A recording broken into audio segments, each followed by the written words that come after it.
Viva Voce, which is virtual, because obviously the current situation that we're all in and facing together, it's very challenging times. And I thank you very much for you joining this evening and taking the time out for it. So I'm going to start off the proceedings of this evening, and I'm going to start off with this poem. It's a new poem, as probably many other poets and writers have had the time to write a lot over lockdown, and I certainly have in the evenings and weekends.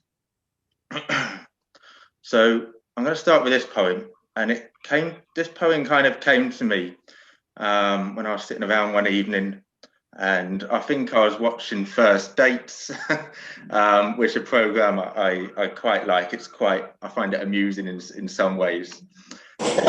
We watch it as well. What's that? Sorry, David.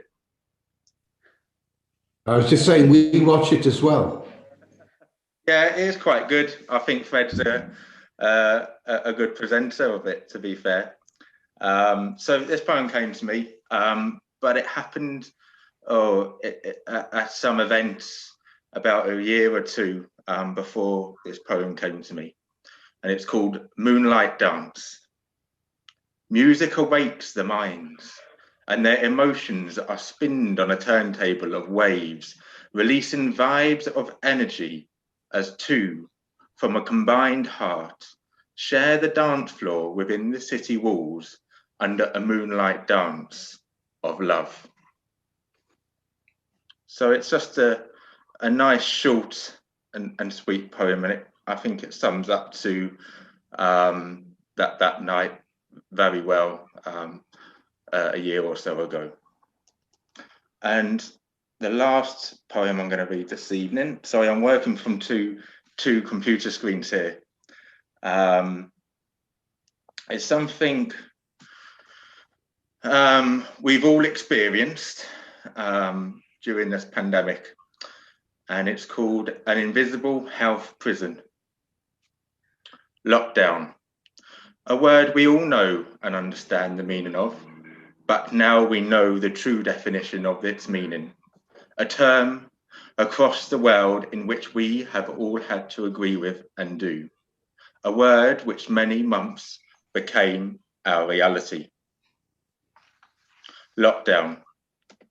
Tapping those computer keys, living in the office space at home. Zoom becoming the new normality of meetings, seeing friends, family, and others.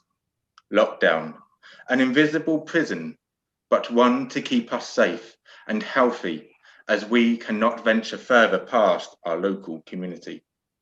Lockdown, shopping at your local supermarket, keeping your social distance, going no further to the person in front of you, and staying within the marked floor lines, making moves across the aisles like a game of chess.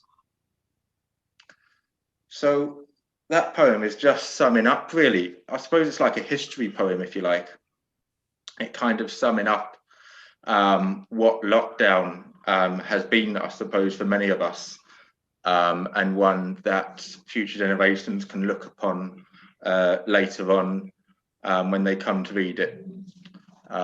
So that's the two that I wanted to get, and hope that they kind of resonate with people as well.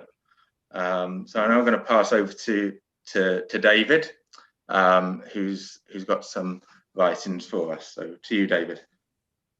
Thank you very much, Paul. I don't know about you, but I hate lockdown from a writing point of view. I've written very little. I hate writing about lockdown, although I've written a couple of things. Yeah. Anyway, this poem has got nothing to do with lockdown, and I'm going to read it in Welsh first and then in English. It's called A Pensaer in Welsh, The Architect, and it's about somebody, a man called Prys Edwards. His father was the founder of a big Welsh youth movement in Wales. He was a very well-known person, and he lived in my hometown in Aberystwyth, and he died within the last year. I'll read the Welsh first and then I'll read the English afterwards. Is that okay? Yes, perfect. In Welsh, it's called A Pensaer, the architect. Cof am Pris Edwards. Tir Pensaer, uwch ben Cai Melyn. Rhyfeddodd o wydr a stiltia, yn darparu golygfeydd gwych o dau morlun a thref yn gogledd o dan y bryn, ac i arddau'n ysgol, o ble wnaethon ni syllu fyny yn breuddwydio am syllu i lawr mewn boddhad. Fe welais e ychydig o weithiau mewn blynyddoedd diweddarach. Roedd bob amser efo gwen lydan yn gwrando ar fy Nghymraeg sigledig. Ac un hyd yn oed yn ehangach wrth siarad am Aberystwyth, roedd e fel yna. The architect for Pris Edwards. The architect's house above Cai Melyn, a marvel of glass on stilts providing fine views of coast and townhouses huddled below, and our schoolyard from where we gazed up, dreaming of gazing down in satisfaction. I met him a few times in later years. There was always a broad smile for my learner's Welsh, and an even broader one at any mention of Aberystwyth. He was like that. Thank you. That was lovely. I really like that poem, and I love how the Welsh. I don't understand the full the Welsh version of it, but I really love hearing the Welsh versions when people read them. So thank you, David, for that. No, thank you. Do you want me to read any more, or is that enough? Yeah, yes, you can carry on until your heart's content. Oh no. Right. Well, here's a poem, something a bit more local, about written on the demolition of Wrexham's old police station by explosion, which of course has happened in the last few days. It's called "They're Like That Sometimes," on the demolition by explosion of Wrexham's redundant police tower. They chose early Sunday morning to take this one down in one. Told us to stay away. Had a drone overhead, London advisor on hand. But it was a messy affair. Force used, not enough. Sinking to its knees as if to resist before rolling over. They're like that sometimes. That was a lovely view of it. I really like that poem. How short it was, but it really captured, I think, what it was. Brilliant. Have you got any more, David? Yeah, one more, and that's Brilliant. A bit of fun. That poem was. I heard the explosion lying in my bed on the Sunday morning. I should have been up really. Well, I thought I would hear it here from most D, but I didn't. I'm about a mile away. Yeah. It was just like a muffled thump from where I was. Yeah, I thought it would be louder than what it was, but anyway. My last poem is dedicated to the England footballer, World Cup medalist Nobby Stiles, who died a few weeks ago. And it's called The Destroyer, because he was a midfielder of the type of midfielder known as destroyers. That is, they don't do anything fancy. They may rarely score goals, but they stop everybody else doing it. The Destroyer for Nobby Stiles, footballer. Born in a Manchester cellar during an air raid, They put the little man to mark Eusebio during the 1966 World Cup, a threat skillfully destroyed. In the final against West Germany, the destroyer played every minute to share fully in England's glory, raising the trophy in toothless delight. So are small men often made great by talent and determination, causing us to nod in delight at the memory of the occasion. Thank you very much. Well, that's me done. Thank you, David, for that last poem. And people who know me know I know nothing about football apart from it's got to get to the other side of the net. So football players are lost on me, but it was a lovely poem for that footballer. So thank you. I'm now going to pass over now to Alid. So Alid, the light is on you. Thank you, Paul.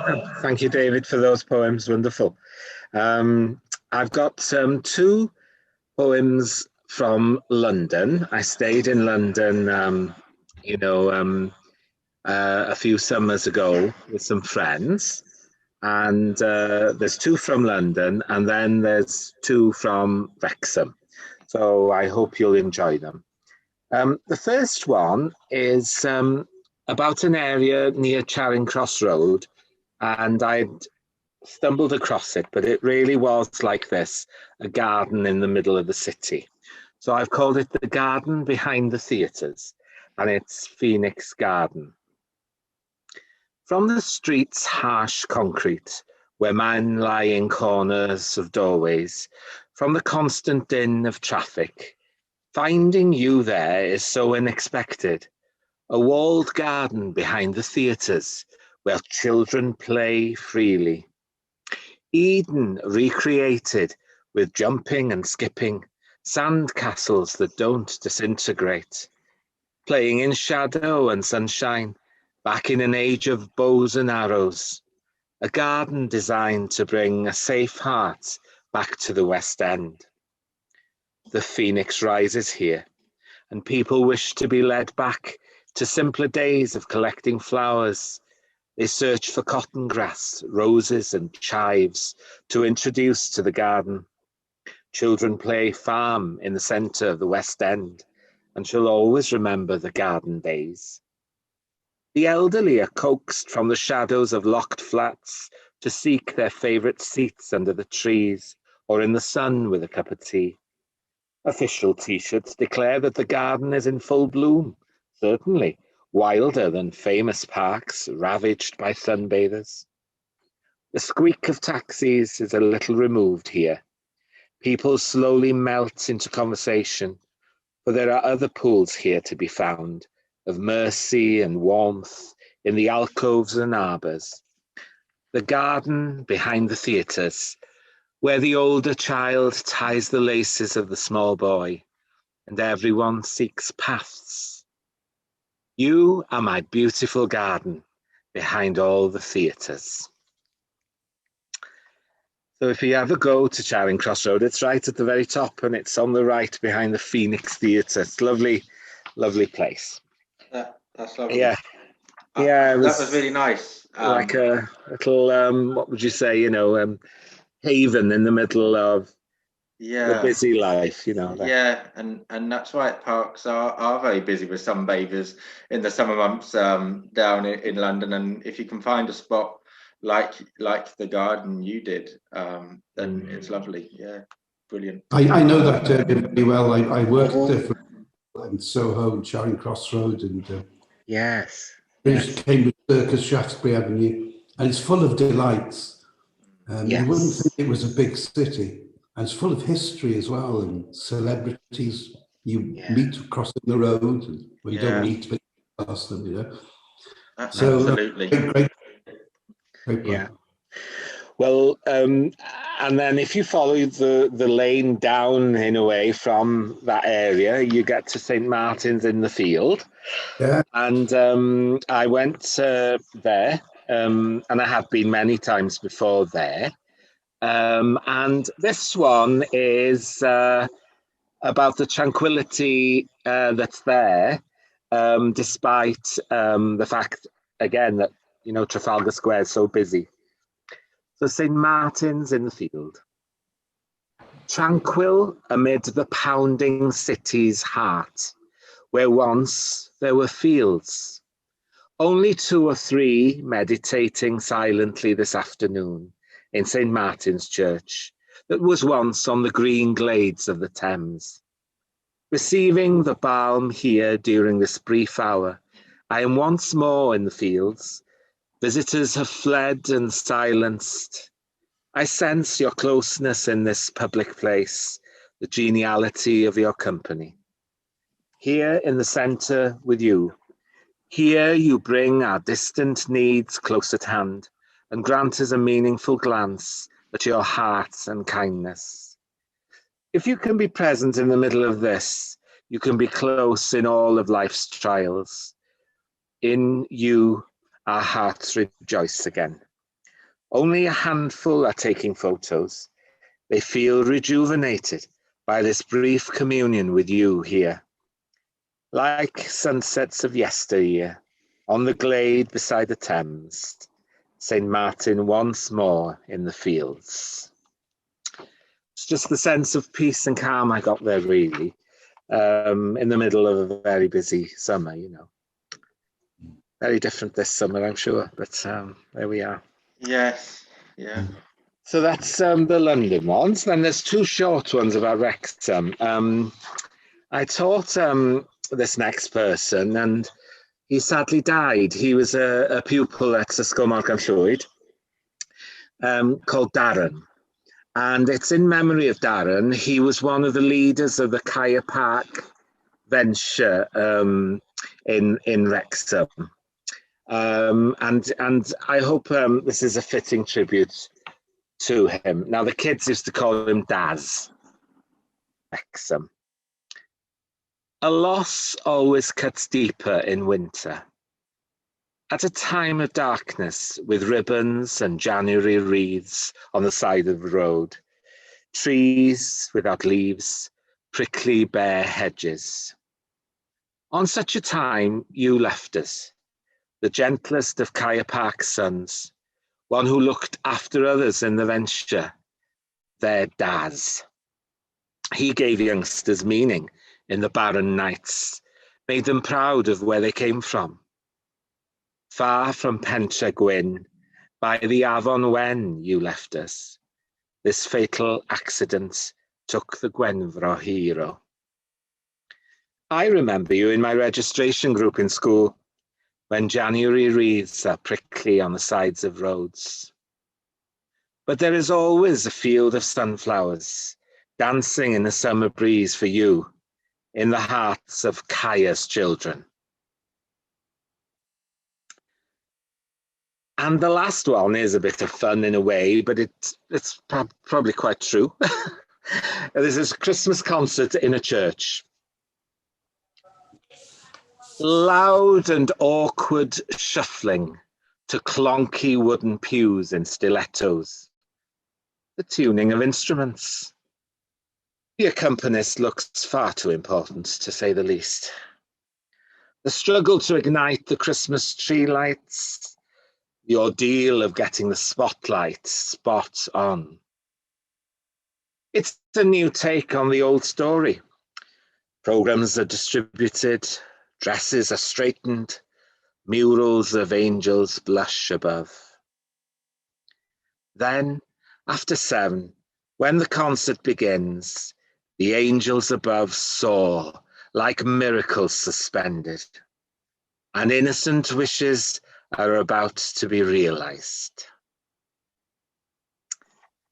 So the difference between the preparation and the actual concert, which usually has a big effect on all of us when we're there and the actual thing is on. That's what I'm trying to I love the opening line of the penultimate poem, Lost Cuts Deeper in Winter.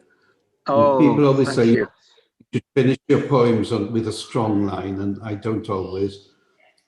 But others say you should also open with a strong line. That's a cracking line, then. A lost cuts deeper in winter. Yeah, well, thank you. I agree there, David, on everything you said there, definitely.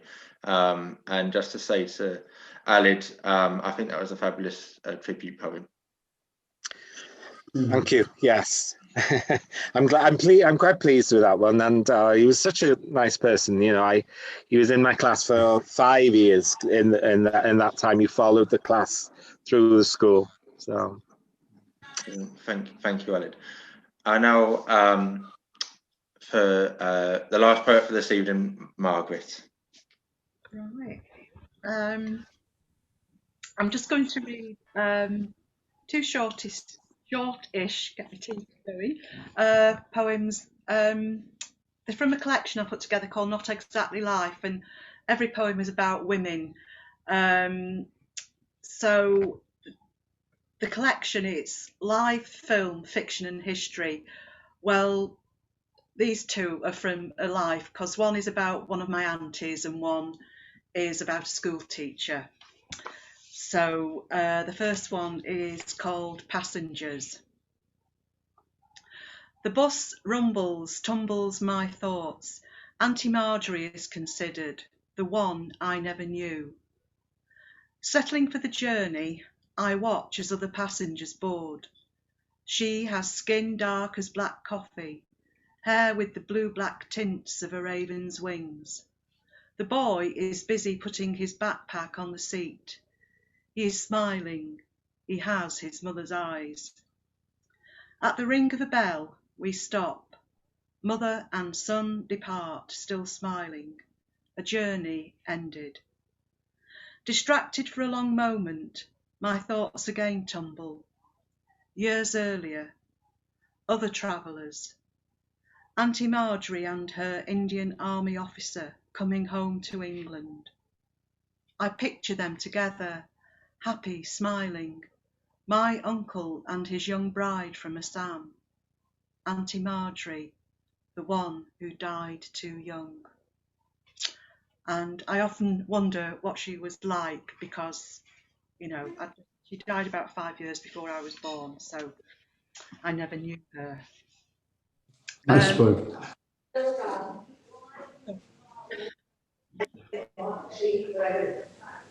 yeah, lovely.